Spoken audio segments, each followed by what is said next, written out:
बच्चों, इतिहास विषय की तासिका में आप सभी का स्वागत है। आज हम पाठ 1 इतिहास के साधन इस पाठ की जानकारी प्राप्त करेंगे। पाठ 1 इतिहास के साधन। इतिहास का अर्थ है हमारा बीता हुआ समय, और साधन मतलब कि इतिहास हमारे बीते हुए कल की जानकारी हमको किसके जरिए मिल रही है, वो क्या है, इतिहास के साधन। अगर हम किसी से सुनकर, कहीं पढ़कर या कहीं देखकर हम इतिहास की जानकारी प्राप्त कर रहे हैं तो वो सब क्या हैं, इतिहास के साधन। अब तक हमने प्राचीन, मध्ययुगीन और आधुनिक भारत के इतिहास का अध्ययन किया है। इस वर्ष हम स्वतंत्रोत्तर कालखंड के भारतीय इतिहास का अध्ययन करेंगे। आधुनिक कालखंड के ऐतिहासिक साधन प्राचीन और मध्ययुगीन साधनों की अपेक्षा भिन्न है।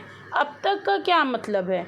अब तक का मतलब है कि आपने कक्षा 8वीं तक सिर्फ मध्ययुगीन, प्राचीन और आधुनिक भारत का अध्ययन किया। अब कक्षा 9वीं से आपको क्या करना है, स्वतंत्रता के बाद के कालखंड में जो जो बदलाव हुए हैं वो आपको पढ़ना है। लिखित साधन, भौतिक साधन, मौखिक साधन, दृश्य श्रव्य माध्यम के साधन आदि के आधार पर इतिहास का अध्ययन किया जा सकता है। लिखित साधन जैसे कि हमने अपने इतिहास के, अपने राजा महाराजा, अपने जो पूर्वज, अपने जो भी, जैसे कि भगत सिंह हो गए, तो हमने जो भी अपने स्वतंत्रता सेनानी थे, जो भी हमारे फ्रीडम फाइटर थे, उनकी जानकारी हमने कहाँ प्राप्त की, वो कहीं लिखा हुआ है। अगर हमने उसे पढ़कर प्राप्त की तो वो क्या है, लिखित साधन। मौखिक साधन मतलब किसी के जरिए सुन के, मतलब किसी ने हमको बोला है और हमने वो जानकारी प्राप्त की है। जैसे लोग, पहले के लोग गीतों द्वारा भी बहुत सी जानकारियाँ देते थे। भौतिक साधन जैसे कि भौतिक साधन का मतलब होता है कोई टूल्स, किसी वस्तु द्वारा। मैं आपको इसके लिए एग्जांपल देती हूँ। जैसे अगर हमारे मम्मी पापा हैं, वो हमको बोल रहे हैं कि हमारे ज़माने में 10 पैसा, 20 पैसा ये सिक्के चलते थे, तो क्या हम मानेंगे? नहीं। बट वो जब हमारी मम्मी हमको दिखाएंगी वो सिक्का, तब हमको पता चलेगा कि हाँ, पुराने ज़माने में ये सिक्के काम के थे, बट अब ये काम के नहीं है। बट वो हमारा इतिहास है, वो पुराने समय की हमको जानकारी दे रहा है। वो क्या है, भौतिक साधन।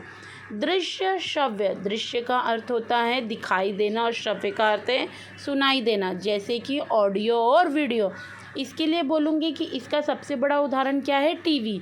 टीवी के जरिए देखिए, हमको अभी लॉकडाउन में जब टीवी पे कोई सीरियल नहीं था, कुछ नहीं था, तो उस पर रामायण चालू हुआ था।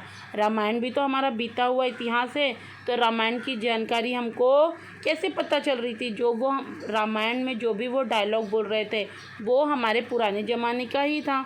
वो राम द्वारा, लक्ष्मण द्वारा, सीता द्वारा बोली गई बात थी, जो हमको डायलॉग द्वारा सुनाई दे रही थी, और जो दिख रहा था, जिसमें हम देख पा रहे थे कि पहले के राजा महाराजा, उनका बैठना उठना कैसा था, वो किस तरह से रहते थे, पहले किस तरह की शिक्षा दी जाती थी, वो सब हम देख रहे थे। तो ये हमारा क्या हो गया, दृश्य श्रव्य माध्यम हो गया। ये इतिहास का एक साधन है। आधुनिक समय में हमें प्रादेशिक, राज्य स्तर, राष्ट्रीय और अंतर्राष्ट्रीय स्तर के साधनों का विचार करना पड़ता है। इन साधनों की सहायता से हम इतिहास लेखन कर सकते हैं।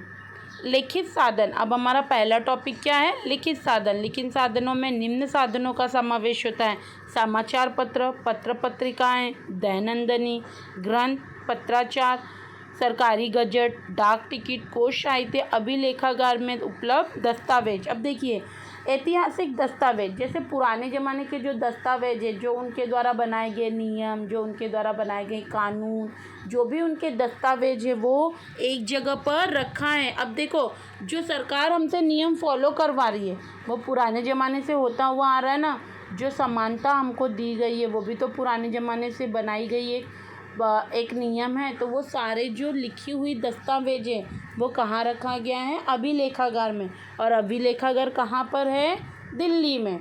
और जो ये दिल्ली का अभिलेखागार है वो एशिया का सबसे बड़ा अभिलेखागार है। आधुनिक समय में समाचार पत्र जैसे लोकतंत्र का चौथा स्तंभ है, वैसे ही वह जानकारी देने वाले प्रमुख साधन भी हैं। वर्ष 1961 से 2000 की कालावधि का विचार करें तो दिखाई देता है कि प्रारंभ में छापा माध्यमों का विशेषतः समाचार पत्रों का विकल्प नहीं था। भारत में उदारीकरण को प्रारंभ हुआ और इंटरनेट का सब और प्रचार प्रसार प्रारंभ हुआ। फलतः छापा माध्यमों का विकल्प उपलब्ध हुआ। यद्यपि ऐसा हुआ, फिर भी छापा प्रसार माध्यमों की सामर्थ्य अभी भी बनी हुई है। मतलब देखो, इसमें क्या बोला जा रहा है कि आधुनिक समय में, मतलब पहले क्या होता था, समाचार पत्र ज़्यादा देखा जाता था, ज़्यादा लोग उसे पढ़ते थे।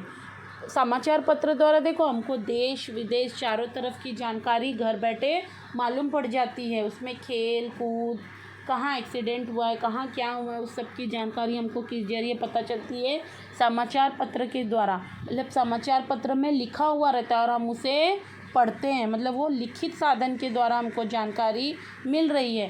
पर 2000 के बाद जब इंटरनेट आया, अंतर्जाल का मतलब होता है इंटरनेट, जैसे कि बहुत सारे ऐप आ गए इंटरनेट में, गूगल। अब देखो, गूगल से हम कुछ भी पूछते हैं, वो हमको तुरंत ही उसका जवाब दे देता है। तो जब से गूगल आ गया तो लोगों ने क्या किया, गूगल से ही समाचार लेना शुरू कर दिया। फिर भी समाचार पत्र का अभी भी सामर्थ्य, अभी भी समाचार पत्र ने अपना पोजीशन बनाए हुए हैं। अभी भी लोग समाचार पत्र पढ़ने में रुचि रखते हैं। अब देखो, समाचार पत्र में वही दिया है, मतलब जैसे कि मैंने आपको बताया कि उससे हमको राष्ट्रीय अंतर्राष्ट्रीय सारी जानकारी मिलती है। खेल कूद हो गया, सामाजिक हो गया, राजनीतिक हो गया, सांस्कृतिक हो गया। जैसे कि खेल में अगर हम रुचि रखते हैं तो अगर समझो आज मैच हुआ और कल उसकी जानकारी हमको लेनी है और हमको पता नहीं चला अभी तक कि मैच हुआ, कौन जीता कौन हारा, तो वो तुरंत दूसरे दिन के समाचार पत्र में आ जाता है कि किस क्रिकेटर ने कितना रन बनाया, कौन सी टीम जीती। सारी तरह की जानकारी हमको कहाँ मिलती है, समाचार पत्र में। कहीं एक्सीडेंट हो गया है, कहीं लूटमार हुई है, हर तरह की जानकारी हमको कहाँ, समाचार पत्र में पता चलती है। सांस्कृतिक हो गई, जैसे कि बहुत से सांस्कृतिक चीज़ों की भी हमको जानकारी मिलती है। उसके बाद मानव जीवन से जुड़ी सभी गतिविधियां समाचार पत्र में छपती हैं। मतलब मानव जीवन से, जैसे कि अभी मैंने आपको बताया ना, कहीं एक्सीडेंट हुआ है, कहीं कोई केस हुआ है, कहीं कोई केस हुआ है, या अगर हमको नौकरी चाहिए, हम नौकरी की तलाश में हैं, तो उस तरह के भी आर्टिकल समाचार पत्र में छपे हुए रहते हैं। बहुत सारे समाचार पत्र वाले क्या करते हैं कि साल भर का जो किस्सा कहानी जो भी है वो सब एक ही बार में छाप देते हैं। तो इस तरह हमको समाचार पत्र पढ़ने से सारी जानकारी घर बैठे पता चल जाती है। अब देखिए, प्रेस ट्रस्ट ऑफ इंडिया वर्ष 1953 के बाद भारत के बहुसंख्यक समाचार पत्रों के लिए सभी महत्वपूर्ण घटनाओं का प्राथमिक विवरण महत्वपूर्ण विषयों पर आधारित लेखों का उपलब्ध स्रोत प्रेस ट्रस्ट ऑफ इंडिया था। प्रेस ट्रस्ट ऑफ इंडिया ने अनगिनत समाचार पत्रों को विभिन्न समाचार, छायाचित्र, आर्थिक और वैज्ञानिक विषयों से संबंधित लेखों की आपूर्ति की।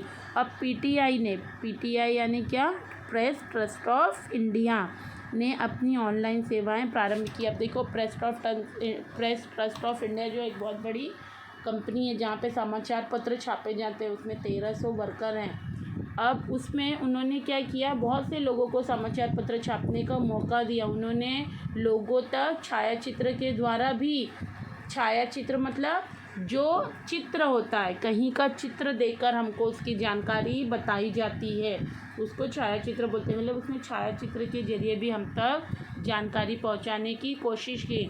बट जब 1990 के दशक में क्या हुआ, जब टेलीप्रिंटर्स के माध्यम पर उपग्रह प्रसारण, मतलब उसने भी क्या किया, ऑनलाइन के जरिए लोगों तक समाचार पहुंचाना शुरू कर दिया। अब देखिए, डाक टिकट आपको पता होगा। डाक टिकट जैसे कि हम पहले के लोग क्या करते थे, फ़ोन नहीं होने पर एक दूसरे को चिट्ठियां लिखते थे, तो वो एक डाक टिकट होता था जिस पे पशु के निशान, नेता के, उसके बाद फूल पक्षियों के अलग अलग तरीके के चित्र बने होते थे।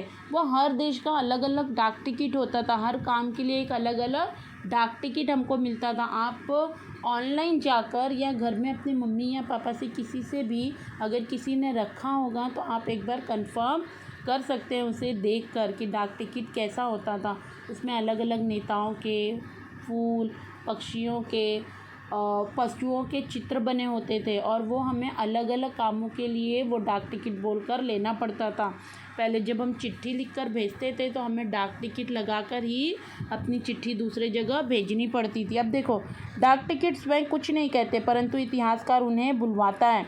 भारत के स्वतंत्र होने के बाद से लेकर अब तक डाक टिकटों में अलग अलग रूपों में परिवर्तन हुए हैं। टिकटों के आकारों में हुई विविधता, विषय की नवीनता, विभिन्न रंग संगति के कारण डाक टिकट में बदलते समय के बारे में बहुत कुछ कहते रहते हैं। देखिए, जैसे जैसे ज़माना बदलते गया वैसे वैसे टिकटों का भी रूप बदलते गया। डाक टिकट डाक विभाग राजनीतिक नेताओं, पुष्पों, पशु पक्षियों, किसी अवसर, कृषि प्रसंग की रजत, स्वर्ण जयंती, अमृत महोत्सव, शताब्दी, द्विशताब्दी, त्रिशताब्दी पूर्ति के उपलक्ष्य में टिकट का प्रकाशन करता है। यह टिकट इतिहास की अनमोल धाती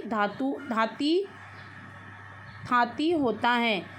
अब देखिए यहाँ पर जाल कुपर कौन थे, एक बार पढ़ लेते हैं हम लोग। भारत सरकार ने वर्ष 1977 में जाल कुपर टिकट का प्रकाशन करवाया। जाल कुपर डाक टिकट के विषय में अंतर्राष्ट्रीय स्तर के अध्ययन करता थे। कुपर का जन्म मुंबई में पारसी परिवार में हुआ था। उन्होंने इंडिया स्टैम्प जर्नल का संपादन कार्य किया था। अध्ययन करता मतलब वो डाक टिकट को पढ़ लेते थे, वो समझ लेते थे। वह भारत के सर्वप्रथम टिकट संग्राहक ब्यूरो के संस्थापक थे। उन्होंने empire of India philatelic society की स्थापना की। आगे चलकर इस विषय पर उन्होंने पुस्तकें लिखी। अपनी इस रुचि को उन्होंने वैज्ञानिक स्वरूप प्रदान किया। भारतीय डाक टिकटों के अध्ययन को अंतर्राष्ट्रीय स्तर पर ले जाने में उनका बहुत बड़ा योगदान रहा है। डाक टिकट संग्राहक के कार्य को प्रारंभ कर विश्व स्तर तक पहुंचाने वाले कुपर के योगदान को समझने के लिए उन पर प्रकाशित किया गया यह डाक टिकट महत्वपूर्ण साधन है। अब देखिए, हमारा दूसरा टॉपिक है भौतिक साधन। भौतिक साधन, जैसे कि मैंने आपको एक उदाहरण दिया था कि सिक्का। तो देखिए, भौतिक साधनों में निम्न साधनों का समावेश होता है: सिक्के, प्रार्थना स्थान, दैनिक उपयोग में आने वाली वस्तुएं, राजमुद्रा, आभूषण, वस्तु संग्रहालय, वेशभूषा, आधुनिक। अब देखिए, हम कहीं जाते हैं तो हम वहाँ पे देखते हैं कि बहुत से, जैसे हम चले गए शिवाजी के किले के पास, तो उनके द्वारा उपयोग में लाया गया तलवार, फिर वो जो मुकुट पहनते थे, जो गहना पहनते थे, वो बहुत से संग्रहालय में रखा रहता है। तो वो सब देखकर हमको क्या पता चलता है, वो उसे क्या बोलेंगे, आभूषण। मतलब आभूषण देख के हमको क्या पता चलता है कि हमारे इतिहास में ये लोग इस तरह के आभूषण पहनते थे, इस तरह के सिक्के उपयोग में लाते थे। अब हमारी वेशभूषा देखिए और हमारी पहले ज़माने की वेशभूषा देखिए। पहले हमारे लोग कैसी वेशभूषा, मतलब कैसा पहनावा करते थे, अब हमारा वेशभूषा कैसा हुआ है, इस तरह की जानकारी हमको किस में मालूम पड़ती है, भौतिक साधन से।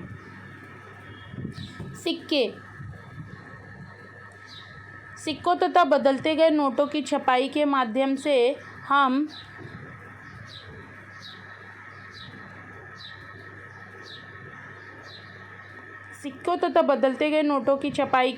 से हम इतिहास को समझ सकते हैं। रिजर्व बैंक ऑफ इंडिया नोटों को छापने का कार्य करता है। उसका मुख्यालय मुंबई में है। वर्ष 1950 से लेकर वर्तमान समय तक के सिक्कों, उनको बनाने के लिए उपयोग में लाई गई धातु, उनके आकार, उन पर अंकित विषयों की विभिन्नता के आधार पर हमें भारत की समसामयिक और महत्वपूर्ण समस्याओं का बोध होता है, जैसे जनसंख्या को सीमित रखने का संदेश देने वाले सिक्के, कृषि और किसानों का महत्व बताने वाले सिक्के। मतलब यहाँ पे क्या बोला जा रहा है कि भौतिक साधन में हमको क्या पता चलता है कि सिक्कों में भी किस तरह बदलाव हुए हैं। पहले के सिक्के देखिए, उसमें अनाज, धान बना हुआ रहता था, तो उससे हमको क्या पता चलता था कि किसानों को बढ़ावा दिया जा रहा है, मतलब जो हमारे लिए अनाज उत्पन्न करवा रहे हैं उनको बढ़ावा दिया जा रहा है। फिर उसके बाद देखिए, परिवार नियोजन के ऊपर भी सिक्का बनाया गया। अब आप 2000 का नोट लीजिए और उस 2000 के नोट पे देखिए पीछे साइड में, वो 2016 में जो 2000 का नोट बना है उसके पीछे सैटेलाइट का चित्र दिया है। मतलब उससे हमको क्या पता चलता है कि उस टाइम क्या चला था, सैटेलाइट। अब आगे देखिए, संग्रहालय भारत के सभी राज्यों में उनकी अपनी प्रादेशिक विशेषताएं बताने वाले वस्तु संग्रहालय, उनके आधार पर हमें इतिहास को समझने में सहायता प्राप्त होती है। जैसा कि मैंने आपको बताया कि अगर हम शिवाजी महाराज के किसी किले पर जाते हैं तो वहाँ पे जो संग्रहालय है उनके द्वारा उपयोग में लाई गई वस्तुओं को वहाँ रखा गया है, तो उससे हमको क्या पता चलता है कि वो हमारे पुराने ज़माने में उनकी वेशभूषा क्या थी, वो युद्ध करने के लिए किस चीज़ का उपयोग करते थे, वो कैसा आभूषण पहनते थे, वो सब हमको कहाँ पता चलता है? संग्रहालय में। मौखिक साधन, अब हमारा तीसरा पॉइंट क्या है? मौखिक साधन। इन साधनों में लोक कथाएँ, लोकगीत, लोककथाओं, ओवियाँ आदि का समावेश होता है। जैसे संयुक्त राष्ट्र आंदोलन के समय लोक शाहीर अन्ना भाऊ साठे, शाहीर अमर शेख के लोकगीतों द्वारा कार्यकर्ताओं को प्रेरणा प्राप्त होती है। देखिए, मैं आपका इसका एकदम इजी उदाहरण दे चुकी हूँ। मौखिक साधन का क्या मतलब होता है? जैसे कि हमारी नानी, हमारी मम्मी, हमारे नाना दादा जो भी हैं हमारे पुराने, वो हमको एक कहानी सुनाते हैं। वो कहानी के ज़रिए हमको पुराने ज़माने के लोगों की बातें बताते हैं, तो हम उसे सुनकर समझते हैं कि हाँ, हमारे राम जो थे, राजा राम जो थे, उन्होंने ये काम किया। फिर उसके बाद जो भगत सिंह थे उन्होंने ये काम किया, लोकमान्य तिलक ने ये काम किया, जवाहरलाल नेहरू ने ये काम किया। उस तरह से हमको सारी जानकारी प्राप्त होती है। दृश्य और श्रव्य माध्यम, दूरदर्शन, फिल्म, इंटरनेट आदि साधनों को दृश्य श्रव्य साधन कहते हैं। इसमें देशीय तथा विदेशी चैनलों का समावेश होता है, जैसे हिस्ट्री चैनल, डिस्कवरी चैनल। देखिए, मैंने आपको पहले ही सबसे बड़ा माध्यम क्या बताया था दृश्य श्रव्य का? टीवी में आप देख सकते हैं कि उसमें भी हमको अपने भारत की, विदेश की, हर तरफ की जानकारी मिल जाती है। उसमें देखिए डिस्कवरी चैनल होता है जिसमें हमको साइंस से रिलेटेड बहुत सारी चीज़ें बताई जाती हैं। हिस्ट्री चैनल होता है। भारतीय फिल्म और टेलीविज़न संस्थान, भारत सरकार ने पुणे में वर्ष 1960 में लोक शिक्षा देने के उद्देश्य से film and television institute of India नामक संस्थान की स्थापना की थी। अब देखो, भारत ने क्या किया था? 1960 में एक पहला जो हमको दिखाया गया था वो लोक शिक्षा देने हेतु बनाया था। इंडियन न्यूज़ रिव्यू नामक संस्थान ने राजनीतिक, सामाजिक, कला, खेल कूद और सांस्कृतिक जैसे विभिन्न क्षेत्रों में घटित महत्वपूर्ण घटनाओं पर आधारित समाचार फिल्में बनाई। इन विभाग ने समाज का नेतृत्व करने वाले और देश के लिए अपना योगदान देने वाले व्यक्तियों और महत्वपूर्ण स्थानों की जानकारीप्रद अनुबोध फिल्में बनाई है। आधुनिक भारत के इतिहास का अध्ययन करने के लिए ये समाचार फिल्में, अनुबोध फिल्में उपयोगी हैं। अब देखिए, पहले के लोग कैसे फिल्में बनाते थे जो हमारे इतिहास से रिलेटेड होते थे, जिसको देख के हमको ये लगता था कि ये गलती हमें न करना है या ये कार्य हमारे इतिहास में हुआ है। इस तरह की जानकारी हमको देने के लिए टीवी में पिक्चर बनाए जाते थे। अब तक हमने इतिहास लेखन के लिए उपयोगी कुछ साधन देखे हैं। 21वीं शताब्दी में समय इतनी तीव्र गति से बदल रहा है कि ये साधन भी अपर्याप्त सिद्ध होंगे। परिणाम स्वरूप अब स्वाभाविक रूप से नए साधन आगे आ रहे हैं, जैसे घरेलू टेलीफोन से लेकर मोबाइल तक। इस यात्रा में पेजर नामक साधन संपर्क करने हेतु अस्तित्व में आया था। यह जिस तरह तेजी गति से आया था उसी तेज गति से समाप्त भी हो गया।